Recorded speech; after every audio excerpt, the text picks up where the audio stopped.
Apparently, if you train yourself to talk through the pen, your language will become much clearer talking afterwards. So I am making the sacrifice of talking through the pen for the first minute of this video. Probably minute will be too much, so I'll just do 30 seconds. That's enough. Now it's all gooey. Hey, real talk. The thing that really annoyed me yesterday was one of my clients. She was talking about her husband for months now, that he needs some training and she wants to bring him on board. And so she did. I gave him a complimentary session, 2 sessions actually. And I like him. Everything's fine. We're gonna work together. And then he was like, okay, well, my wife is gonna take care of the finances. Just send her the invoice. And I was like, before I do that, I will show you my new pricing because she's been with me for a while.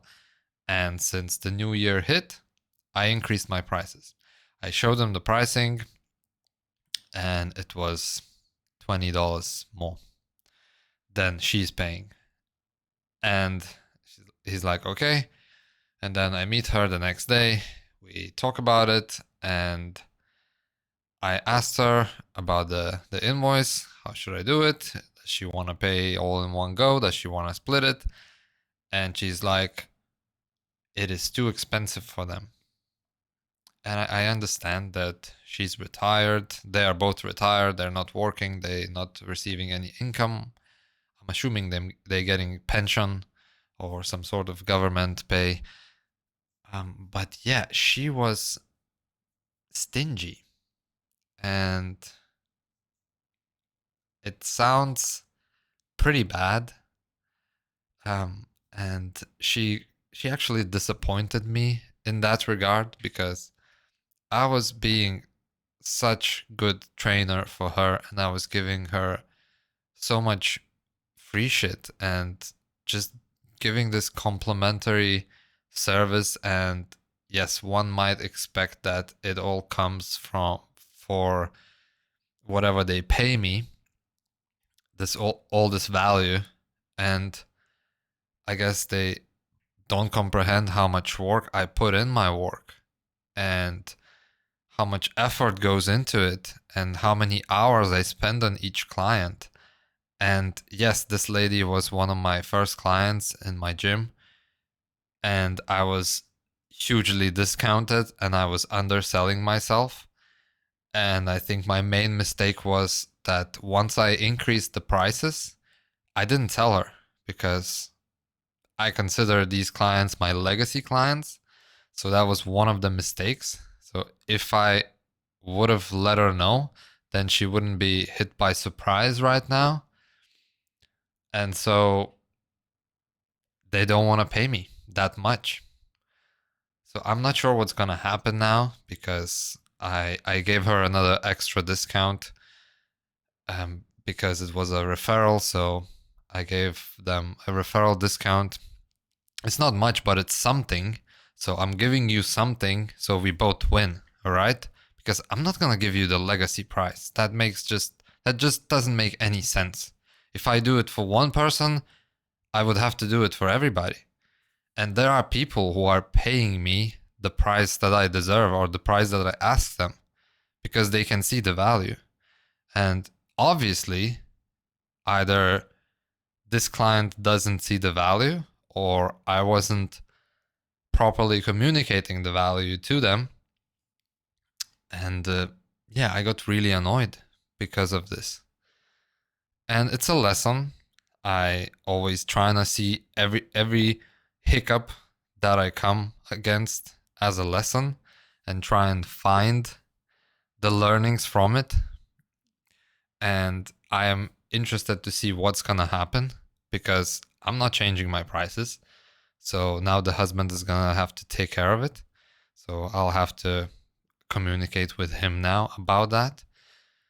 And I really hope this is not gonna change our relationship because we've been having really good time at the gym, me training this lady and she improved a lot. And she actually looks fit now. She's way stronger than her husband is. And yeah, I'm really proud of her and the results she achieved, and her being a good student and following everything I tell her to, because that's what you need, right? I have I have clients that I tell them something and it comes into one ear and goes out the other, and I have to keep reminding them, and they will never follow the lead. They will do the sessions with me, but then the homework part is non-existent basically. And these people, they are not gonna improve as fast. And once again, I feel like it's my responsibility to keep telling them, but there's only so much I can do. Like, I'm not gonna live with them. I'm not gonna be harassing them every day via text to make them do their homework. We're all adults here. We're doing it for our reasons. For why are you in the gym in the first place? Yeah, I guess the big thing for getting a personal trainer is the accountability. And if you pay the money, especially if it's a lot of money for you, you are going to the gym and you're going to show up to these sessions with me. Otherwise, you're going to lose the money. And yeah, I can't. I can lead the horse to the water, right? But I'm not going to make them drink. So that's one frustration I got from this week. The other thing about my career as a PT is the group classes. The spin class.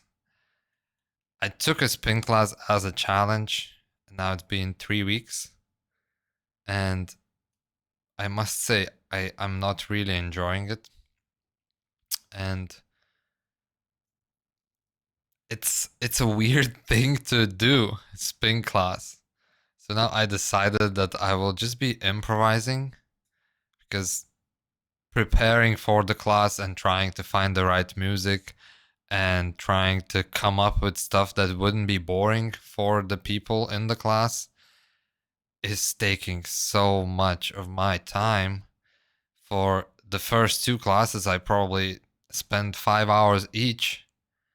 And once again, I'm not getting paid much. The other thing is that some of the ladies in the class were complaining about how it wasn't good enough for them and that I need to improve. And yeah, after the first class, it's okay. I guess I didn't push them hard enough. But now I'm pushing them. I'm doing the workout with them. I'm trying to inspire them as we go. Yesterday, I was running the class and I was tracking my own heart rate, and it went to zone 5. It was in 180s. And if they followed my lead, which I know I communicated properly with them, and I can see some people are slacking, they really had to get in a good HIIT workout from that class.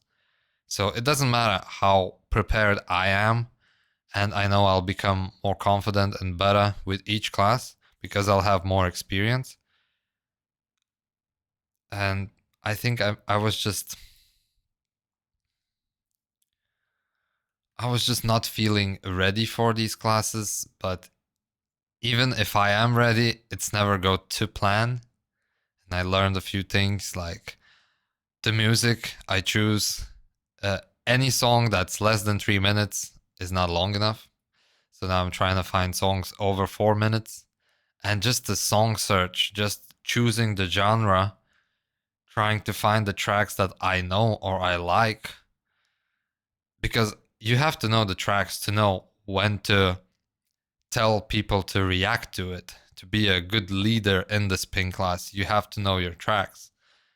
And it's just so advanced, I want to say. Yes, at first I looked at it as a joke, but it's really not a joke. So now I will try and be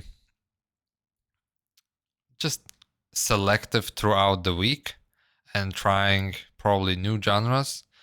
Next week I'm considering in running a spin class via via using the country music because I really love country.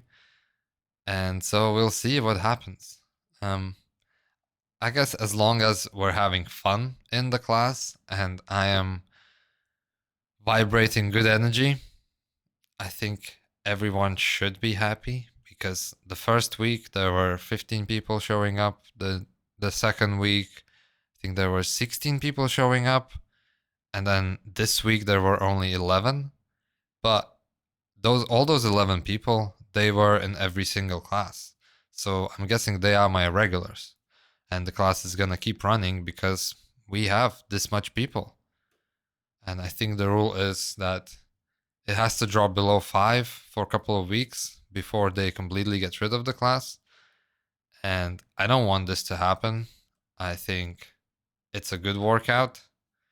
It's not particularly fun to run for me just yet, but I gotta work out myself as well. It costs me a lot of time, but I will try and reduce it actively. Probably I should just set myself a timer. Okay, let's give myself half an hour to get ready for this next week's class. Something like that. Yeah, different strategies. And then the third thing is a run club. So, run club. First week I got 6 people. Second week I got 2 people.